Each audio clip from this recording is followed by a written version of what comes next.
Out of the sections on the LSAT, reading comprehension is most students' favorite one that starts with the letter R. In other words, a lot of students just don't like studying for this section.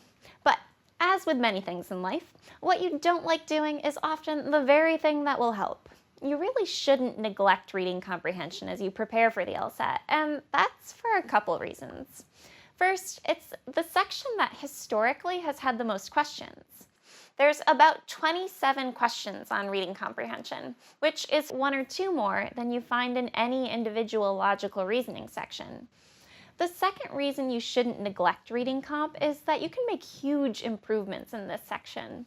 A lot of students have this misconception that you can't really improve on reading comp because the way you read is just the way you read and there's almost nothing you can do about it. But that's completely wrong.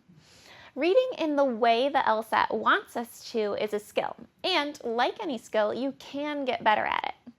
And the last reason that you shouldn't neglect reading comp, well, you want to go to law school, right? In case you didn't know, law school is like doing 4 reading comprehension sections every day back to back. So let's go ahead and develop a taste for it. The first thing to recognize when it comes to reading comprehension on the LSAT is that since it's not the same kind of reading you'd choose in your free time, the way you read also shouldn't be the same. When you're reading outside of the LSAT, you're usually trying to learn interesting things or visualize a fictional world of zombies and magic and romance. The facts you remember are just whatever happens to stand out to you. You might skim through some of the boring parts in order to get to the end, and you're only going to pay attention to the stuff that you find interesting.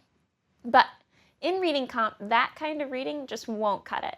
We have to be focused on the entire passage, and on top of that, we have to understand both the big picture ideas in the passage and a lot of the details. That's a tough thing to do, and it's why reading comprehension is such a beast for many students. But, of course, Blueprint has a method.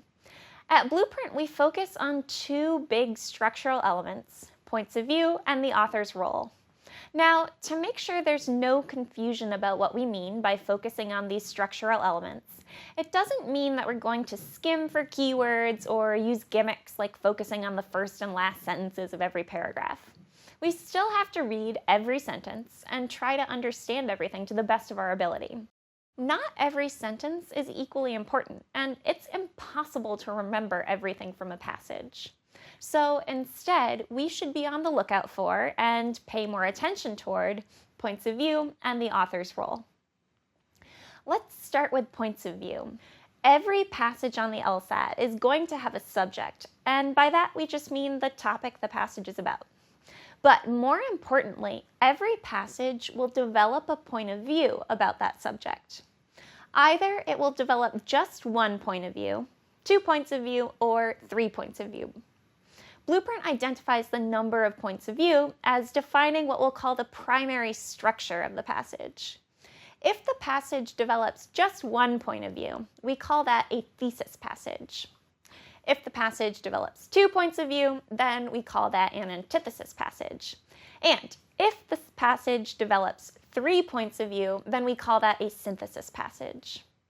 Before we go to the questions in a passage, we should always take time to think about the primary structure. And for each point of view that's been developed, we need to make sure we understand the content of that view and identify who's advocating it.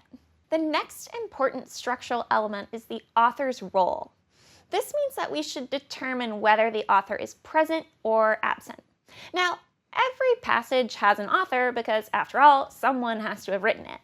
But in a lot of passages, the author actually presents their own opinion.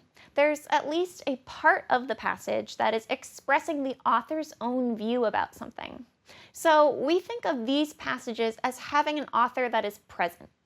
But in other passages, even though the author wrote the passage, nothing in the passage is presented as the author's own opinion.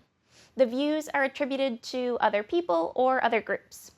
We call these passages where the author is absent. The presence or absence of the author can make a big difference, as we'll see when we're tackling the questions for a reading comprehension passage.